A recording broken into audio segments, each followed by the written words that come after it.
Hi, I'm Ben Sass.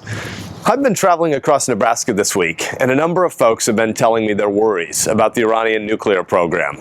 If you've not been paying close attention to this subject, here's why all of us should care deeply about the dangerous path our government is on toward a deal with Iran. In November, the Iranian supreme leader talked yet again about annihilating Israel.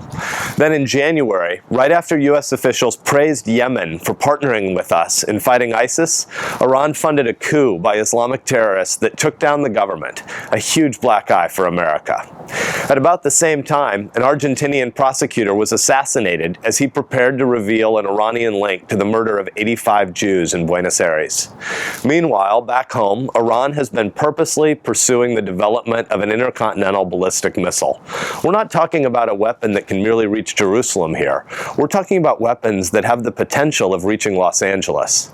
This is just the recent backdrop against which the Obama administration has been negotiating with Iran about its intolerable nuclear program. Any discussion of this program needs to begin with one simple fact.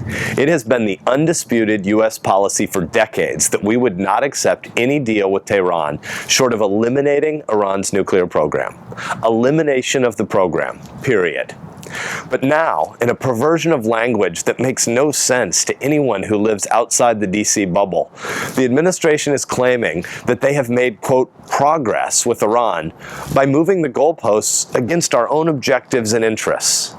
As the Washington Post has rightly editorialized in recent weeks, the Obama administration has now decided to reset our goal at merely, quote, temporarily restricting the Iranian nuke program. This is the opposite of eliminating the program. This is instead explicitly tolerating a renegade nuclear program. Why the change? It's really hard to understand, but it appears that the administration wants a deal with Iran so desperately that it will accept any deal, even if contrary to our interests. Given how lazy so much of the national media has been about investigating anything the government recently announces with grand triumph press releases, look for most American and European journalists not to ask tough questions when this administration soon claims that it has reached some sort of supposed landmark deal with Iran. In all likelihood, the coming deal will not be any sort of victory for U.S. interests, but rather a near total surrender by America on this issue.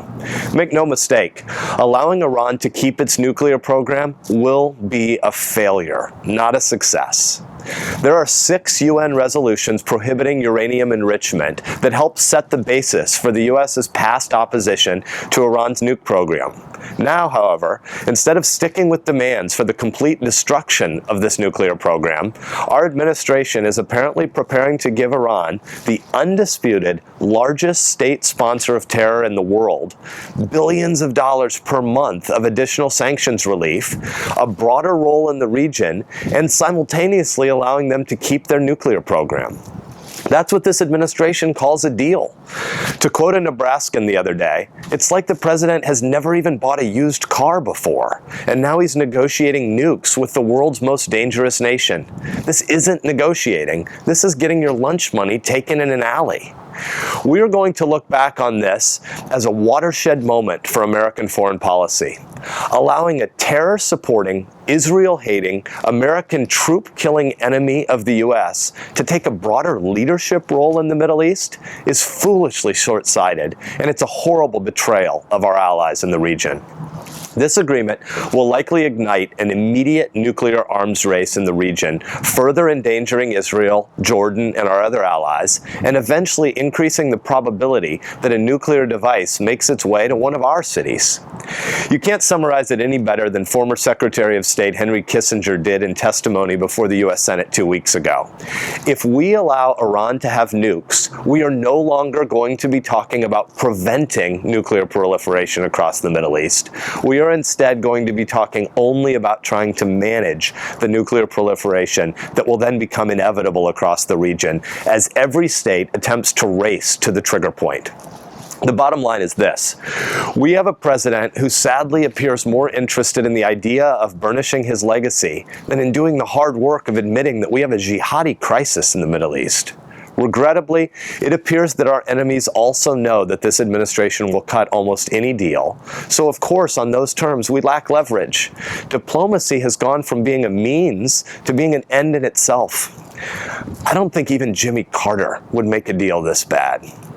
The American people should not stand for this. There is simply too much on the line here for the U.S. and for Israel.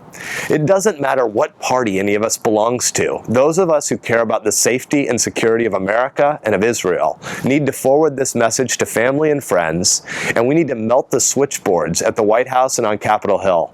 We need to stand up and oppose any deal that would allow Iran to continue its nuclear program. My name is Ben Sasse, and thanks for listening.